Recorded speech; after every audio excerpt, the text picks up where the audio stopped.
তো গোদরেজ ফ্রিজের আমরা এখন থার্মোস্টেটটা খুলবো, যেটা সাধারণত ওপরের দিকেই ম্যাক্সিমাম থাকে। চলো খোলো।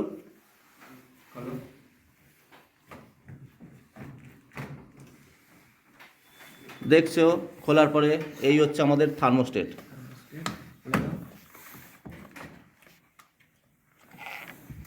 তো গোদরেজ ফ্রিজের ওপরের দিকে, ডোরের ওপরের দিকে যাদের থার্মোস্টেট খুলতে অসুবিধা হয় তারা অবশ্যই এই ভিডিওটা দেখে উপকৃত হবে।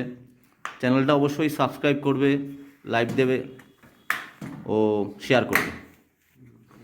তো এই হচ্ছে সেই থার্মোস্টেট, দেখতে পাচ্ছ বন্ধুরা।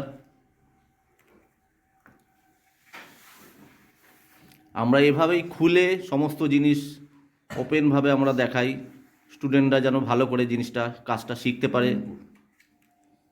চলুন বাই। তো ওই থার্মোস্টেটে দুটো লাইন ঢুকছে, বলো।